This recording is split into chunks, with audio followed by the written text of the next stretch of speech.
Hey guys, you probably are interested in a digital rotation board if you're checking this out, but maybe this doesn't quite meet your needs. So I was just going to real quickly show you how you can make your own just from scratch pretty easily. Just kind of start a new presentation and then think about how many rotations you want or how you want kids to move through.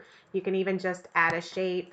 I had mine broken into 4 different rotations, so you can do something similar to that.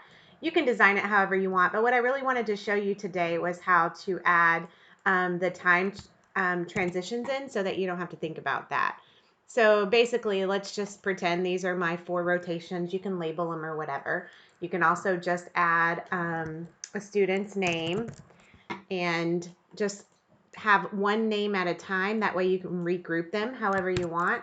So let's say that I have a small group of 3 kids in it. So one trick to help move them throughout the rotation is to group them together. You can just right click and group them. Now, whenever you want to move that group, you can move the whole group instead of doing it individually. So let's say this is the first rotation, and then you want to have another slide that just reminds students that they only have a few minutes left. So you would just to have a slide, whatever, of course you're going to make it cute. And then you would just duplicate the first one again by pressing Control D. And now you have the second rotation. I'm going to duplicate the 5 minutes left. And again, maybe I'll have 3 rotations. So kind of have it going. Of course, you don't want to duplicate until you get it exactly how you want it so that it saves you a lot of work. So now for the magic of having the automatic transitions. So all you're going to do is click on the slide, and then you're going to click on the Transitions tab. And now over here, you don't want it to wait until you click the mouse to transition. You want to do it after a certain amount of time. So however long your station or your center is before you rotate, you're just going to put that time in here. So now, after 20 minutes, it's going to go to the next slide. That's reminding your students to start cleaning up or reminding them that they only have a few minutes left and they need to finish up. And so you may want to give them 3 minutes. So again, change it from mouse click to after 3 minutes.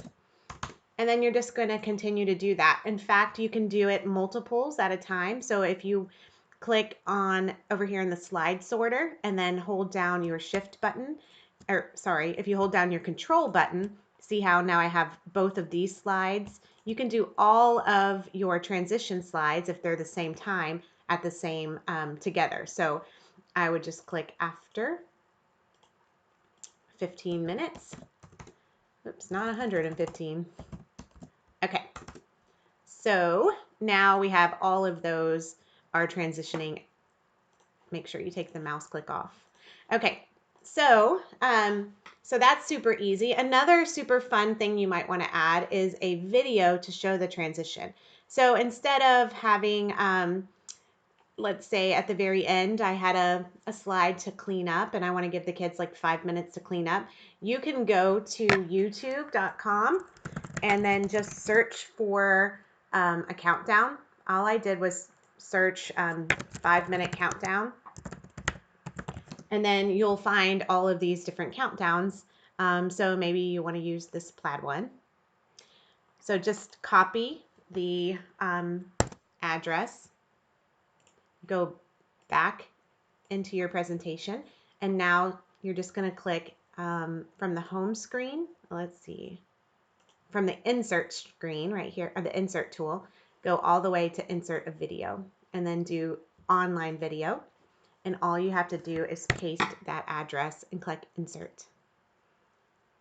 Okay, so now it's here, and if you wanted to start automatically so you don't have to go to your presentation and click play, all you have to do is click on the playback toolbar, and then where it says start, instead of having in click sequence, just have it start automatically.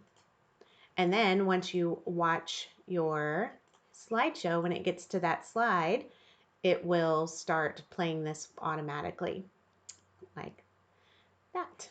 All right. So that's it. So just think about my advice if you want to make your own from scratch is think about which centers you want and get your very first rotation board set up completely before you start duplicating it. And that will make it much faster and easier to do. Also on mine, you may notice that I have some little icons. So if you have something you want to communicate to the kids pretty quickly, you can make these little icons that can move around. And you can just go to Google and search images and find whatever you need that way. So anyways, I hope that you are inspired to start from scratch and make something that ultimately you're proud of and meets your exact needs. So if you're not, my centers that I have are math with myself, math with the teacher, math with technology, and math with a friend. Obviously, you could use this for ELA as well. But if this doesn't fit your needs, then you get to be creative and you get to design your own, and you're going to be so proud of the work that you put into it, and the kids are going to love it because you made it special for them. So, anyways, I hope you have fun designing, and if you have any questions, feel free to email me, CassieNoack@gmail.com. Bye.